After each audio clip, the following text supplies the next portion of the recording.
Hello, everyone. I've made it out of New Orleans alive, and I'm here to talk about box office, specifically how Godzilla did at the box office. And then on top of that, we've got a bunch of trailers to hit today. 3 in particular: Lion King, Ford v. Ferrari, and then also a new trailer for Scary Stories to Tell in the Dark. And I'm so happy to be back on this desk right now because it's Monday, it's box office day, and you know who's on the desk with me today? We've got Jaby and Haleigh, and it makes me so happy to see their faces. Aww. How are you guys doing? Very well, very well. All the confidence in the world. We're going to crush it on today's show. I hope you guys are ready because we're jumping right into it with the box office report. So this weekend, Godzilla King of the Monsters did top the charts, but according to estimates, it only made I love how I say only, $49 million. That's still a lot of money.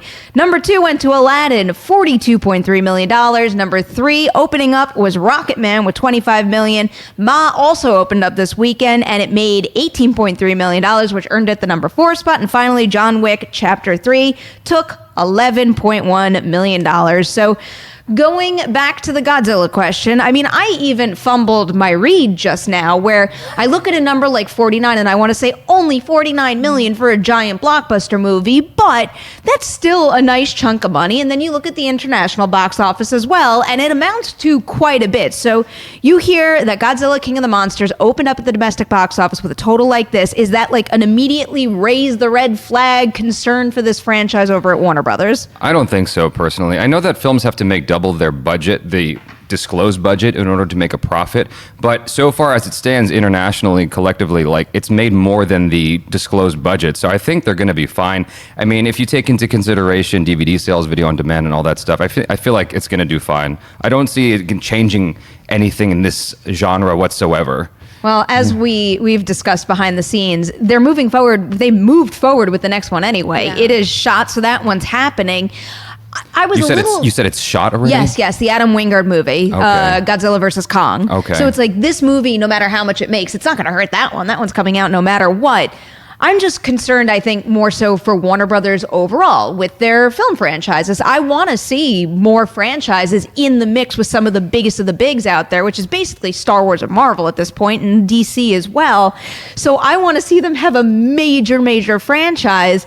But $49 million doesn't exactly say that. And it's not all that much of a surprise when you look at how the comparison between the amount of money that the other 2 movies made, domestic versus international, how that all plays out. Because when we had the 2014 Godzilla movie, if you look at the percentage that came from the domestic box office, it was way higher than when Kong Skull Island. Then all of a sudden, it was the foreign box office that was more in play there. So I feel like that's a trend that maybe at the domestic box office, this isn't going to pull as much as some other franchises, but it still clearly has a major draw worldwide, which is what you need. Yeah, I think that internationally, they love to see American destruction movies. That's always been a thing. We like to see, internationally, the world likes to see America get destroyed. They just like that. I remember a long time ago in some college class, they were talking about American Beauty and how internationally did way better than domestically, which was a shock to a lot of people, but it's because they like to see Americans tear each other apart. Oh, wow. And so,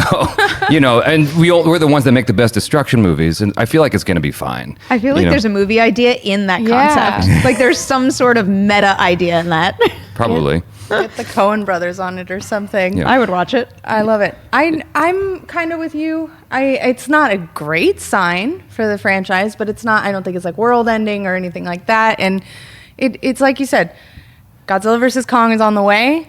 That at least has it has not 1, but 2 very famous monsters fighting it out, and people love their team-up movies. So I would expect that one to perform better, even better. Do you guys have any theories as to why it didn't perform as well as something else would have, like its predecessors? No, it's a great question because even though this isn't my favorite franchise, I do think all 3 movies are at a certain level or above, and I actually really did enjoy Godzilla King of the Monsters. I think right now, the thing that might have affected both this and Rocketman, because I also did think that Rocketman was going to earn something like $30 million, if not $30 million for opening weekend, if not a little more. I still think that one can have legs, but I think the problem right now is there's too much competition.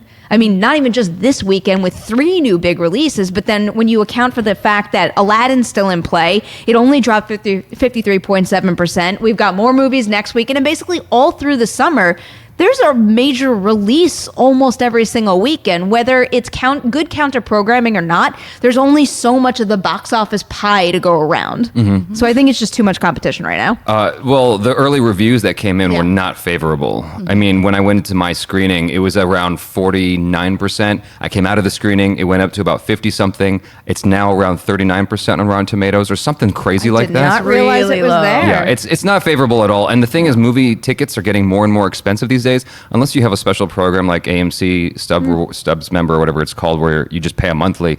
It's really expensive to go to the movies. And so when you see something like that, you're like, well, maybe I won't do that. Maybe I won't spend $20, on the IMAX 3D experience for Godzilla. I'm not usually someone who's like super convinced that reviews have a remarkable effect on box office all the time, but I think that in this case you might be right because it is such a drastically low number. I think it's the lowest one in the franchise or the American franchise, aside from that really bad Godzilla movie that we all grew up with. Well, which I think is like 19% or something. You seem to have some kind of love for that. I was at a good age for that movie to come out, and it's like I could enjoy it thinking back to when I was, a smaller child, and I was watching it when it first came out versus now. It's definitely not a movie I revisit.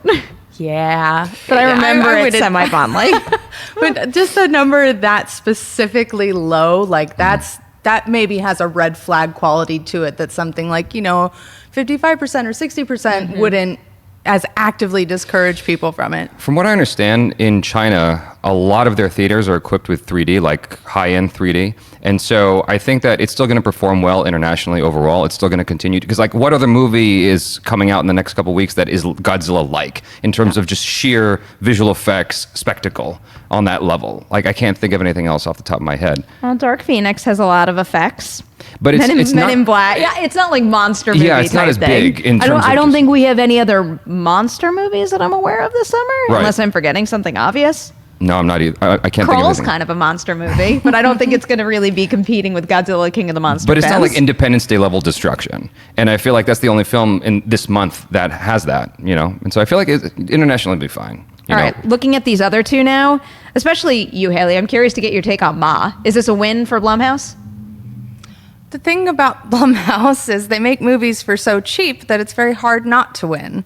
I mean, what was it? It says it's $5 million or something for the budget. It's already made 3 times its budget back. They're great. It's already in the profit. They're done, and it's the first week. Of course, it's a win.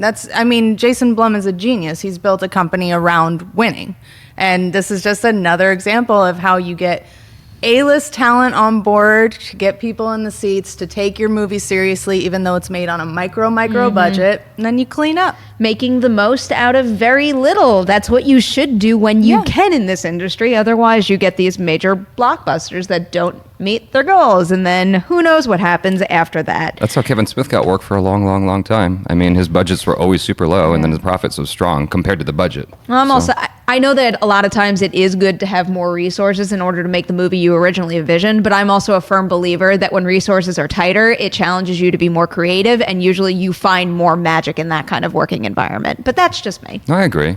I agree wholeheartly, but I think it's cool. I love what they're doing, I'm right there with you. These small budget stories that are just so strong. Well, and they don't all work. It's not like every movie that Blumhouse makes works, but he's also very smart about where he puts which movie. Does it go theatrical? Does it go straight to Netflix? Are we going to do a different kind of deal with it? He has a good read on which ones are ultimately going to perform enough to make back what it costs to do, theatrical promotion and all of that. Would you say he's the new Roger Corman? I think his movies are occasionally nominated for Oscars and things, but I would say his acumen for money is on that level. That's all I meant. Yeah. All right, guys, before we move on to our roundup of trailers from the day, I got to remind you, we've got 2 really cool things coming to the channel. Actually, 3 when you hear these plugs. First up, a little comic book shopping coming your way tomorrow morning. Check it out.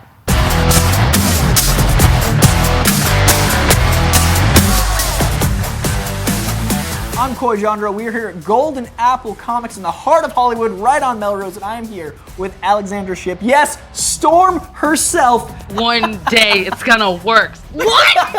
Isn't that incredible? I gotta read this. I'm gonna figure out the Study up. logistics. Oh, I'm so ready. Yeah.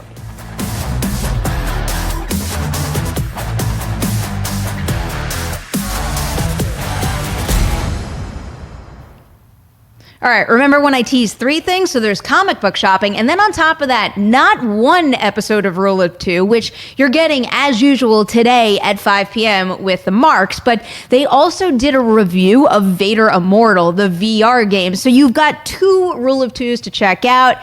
Get on that right after we finish this conversation, because we have a lot of really big trailers to talk about right now. 3 in particular, a brand new TV spot for The Lion King, scary stories to tell in the dark. I believe this was their second trailer, and the first trailer for Ford v.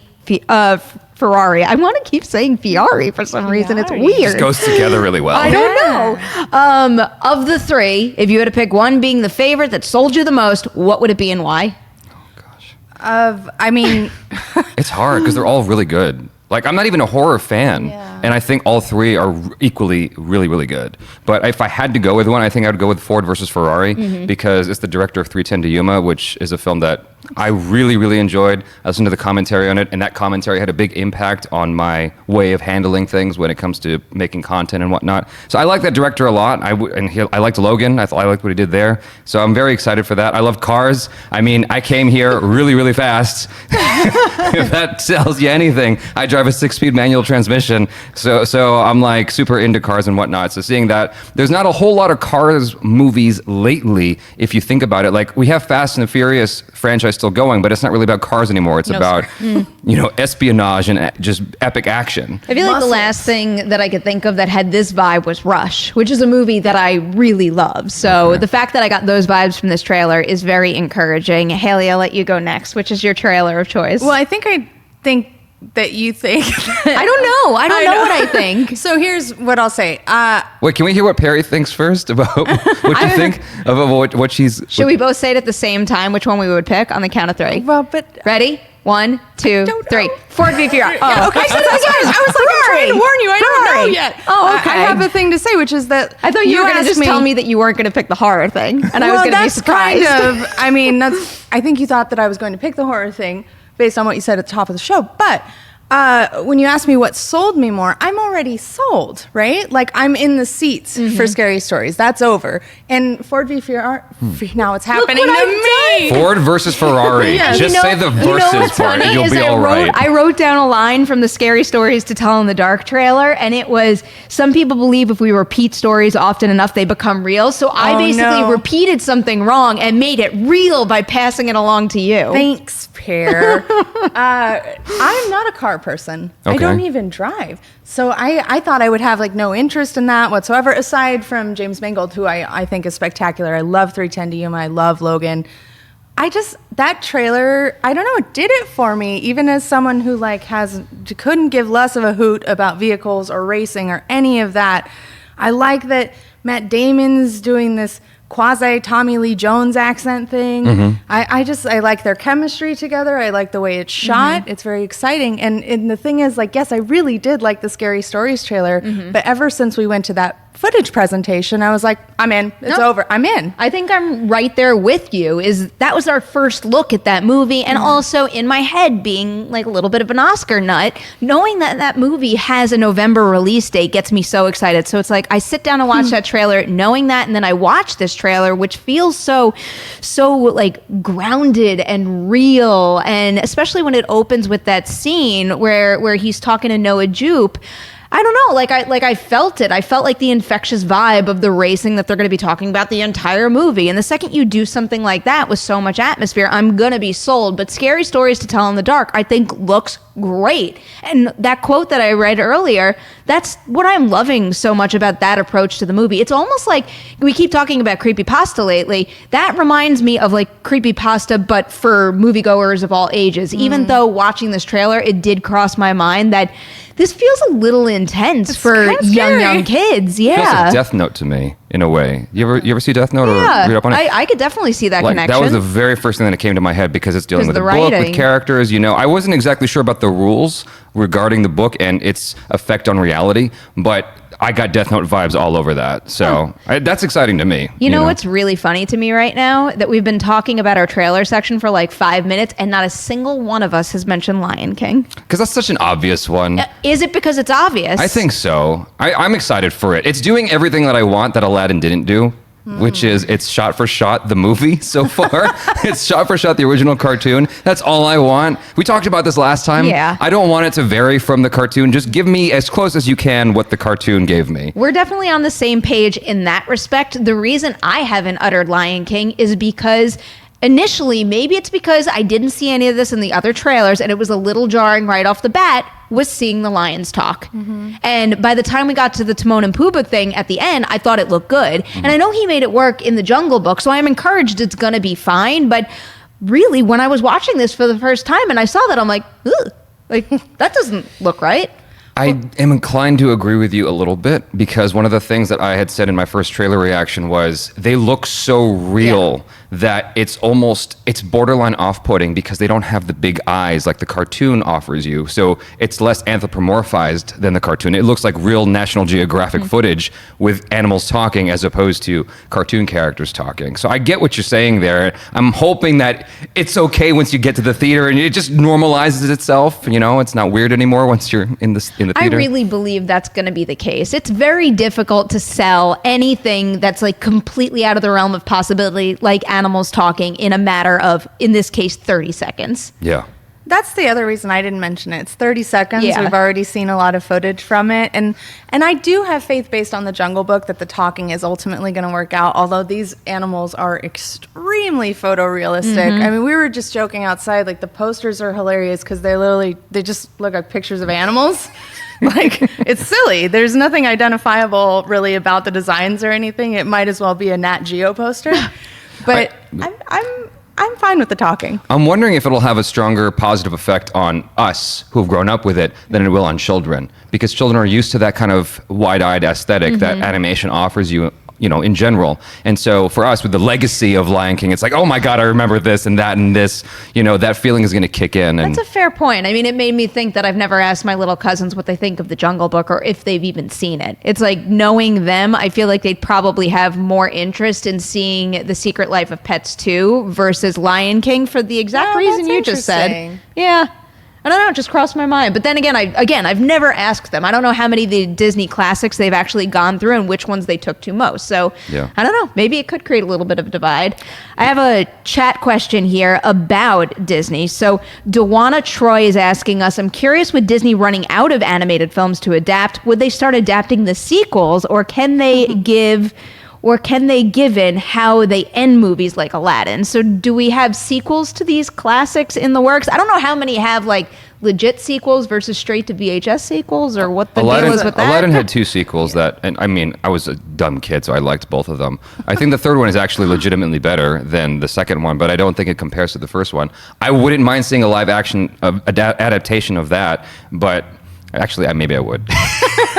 I'm just thinking about my feelings of when I watched Aladdin. I was very upset. And so, unlike you guys, like, I was very upset with Aladdin. And so... Oh, I didn't love it. Oh, you didn't love it? No, okay, sorry. well, I know Perri I liked liked it. it, yeah. Yeah, I was very... I wanted to walk out after 10 minutes. I stayed, and I was like, yeah, I should have probably walked out. But I wouldn't want to see a reimagining of that unless they just used the voices from the original cartoon, which they won't do. I think more likely because... I'm very impressed with your Aladdin sequel knowledge, sir. That's some deep cuts. I think a lot of people maybe don't know it that well, and it doesn't have that nostalgia value, which is really the moneymaker here. So I would assume more likely that they would make new sequels based on the films that they're putting into theaters now, sort of like the Maleficent vibe. This could be my brain going into like neat and organized territory. The fact that, I don't know, it feels to me like Disney is shaping up this live action adaptation franchise in a way to be like one after the next. And I really do think they have more they could explore where they're not going to burn out in the next 5 years even. But Fox and the Hound, The Great Mouse Detective. There's so many Disney I would movies to watch pull Fox from. and the Hound. That would make me cry too much. That's a very fair So point. emotional. Bambi, could you imagine? Lilo and I don't think Stitch. I would see that. Don't do it. I don't think I would Would do you that. would you watch Lilo and Stitch? I would. I would. If they did a live action That'd adaptation actually of that. be fun. You That know, could be a really great idea, actually. Yeah. I think I'm into that one. But what I was getting at is that it feels like they're just doing like one and moving on to the next. Like that's not and cinematic universe isn't the right term to be using right now. But if you guys know what I mean, that's like not what they're building with these in my mind, but with the exception of Maleficent. But Maleficent was different to begin with because Maleficent wasn't a straightforward adaptation of Sleeping Beauty anyway. So they basically made their own prequel, and now they're doing, I don't know what the sequel is going to be, but it's going to be something. I think that sequels to the new live action adaptations is a possibility. I feel like they could go that route because if it's making enough money, people want to see more story from it. And I think the more likely scenario is that they would deviate from the cartoon sequels because, like, the Lion King, what is it, Lion King 1.5 or whatever the name of that sequel was, it was horrible. Like, no one should watch that ever. I forgot it was called that. It was horrible. But an interesting point is you kind of just reminded me with Maleficent, and then we have Jungle Book 2 coming up, which they also were pretty loose with the adaptation there.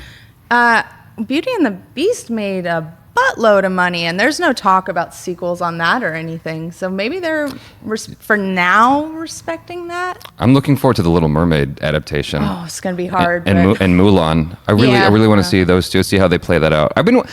I've been stupid excited for a Little Mermaid adaptation for years. I'm like, when is that coming out? Like, yeah, I do really want to see that. I can't even remember if anything has been confirmed in recent months. No, it's been a while. Yeah, and I keep getting it confused with whatever the Little Mermaid was that existed at another studio that once had Chloe Grace Moretz attached and didn't pan out. Or something along those lines. I don't know. Little Mermaid, I guess, is up in the air, but I would want to see that too. I feel like Mulan would be an extremely strong contender in this day and age because everything keeps trying to cater to China because China's such a big audience. Mulan fits right in with that. I can't wait to see that one. Before we move on to another live chat question, I want to let you guys know that right before we started the show today, Jeff Snyder dropped an exclusive that apparently there's a Django and Zorro movie in the works right now. The full article is up on Collider.com, so head on over there, read it, and we're going to discuss it in depth on the show tomorrow. All right, here's a question that I really want you to answer, Jaby, because Haleigh and I talk about this all the time on the Witching Hour. So much pressure. Mackenzie Frew asks, what scares you the most? Oh. What scares me the most? Oh, gosh. Kidney stones. Oh my God, that's the last thing in the world I thought you were going to It's a very say. grown-up fear. Kidney stones honestly scares me. It's very much like, what's his name, Archer. Like he has a very random response as to what's his most what's the thing that petrifies him the most, and I think it's like a brain aneurysm is what scares him the most. And so for me, it's definitely kidney stones, and it's mainly because I watched Friends so many times, and Joey got kidney stones, and so to me that's horrific. That's absolutely horrific because I heard it's just as bad. It's like the male version of delivering a baby. Yeah. It's that painful. And so I'm like, I would never want to experience that. I stopped drinking Diet Coke after that. Oh my God. This is like, I never expected this conversation to go down that path. In case you don't know, I'm afraid of the dentist and bees. Yeah. But that's if we're like playing like specific things. I'm afraid of all those, like the fear of like life after death and things happening. Zika virus, I'm afraid of that. Zika virus Does that too? count? Is that? I feel like you can make a movie out of that. Zika virus, make it like really, really dramatic. You know what that is? The Zika virus is basically where you can't have babies anymore, or at least for a certain period of time. It was like a very, Children of very Men virus. big topic in the news for a while. I feel Yeah. like I haven't heard much about Zika. Hopefully maybe they got a grip on it. Yeah, let's keep our fingers crossed. No snakes, no heights. Yes. That's where I draw the line. And the rest of my fears are really depressing and too grown up, so we'll leave them off the air. That's why I stayed with bees and the dentist. Yeah. Every time a zombie movie comes out, you usually have a group of people who are like, that'll never happen, what's to be afraid of? But then every now and then you hear a news article come out talking about the real version of zombies and people going crazy and eating other people. That actually genuinely scares me that could I haven't happen read at some those point. articles. Oh, they're out there. They might be like, stupid conspiracy theory kind of things, but like they looked legit when I read it. But this was also a couple of years ago. All right, so now that none of you will sleep tonight because you're afraid of real zombies and kidney stones, we're going to say goodbye. Jaby, Haleigh, thank you so much for being here. As always, Adam in the booth, Dorian in the live chat, you guys rock. And so do all of you out there. Thank you so much for watching this episode of Collider Movie Talk. As always, it would be greatly appreciated if you could like and share this episode and tell everybody you know about the show on the YouTube channel and on the podcast network as well. And then you know what else you could do? Go check out all that content that I just teased. Read Jeff's article on Collider.com and then tune in tomorrow live 3 p.m. PT for a brand new episode.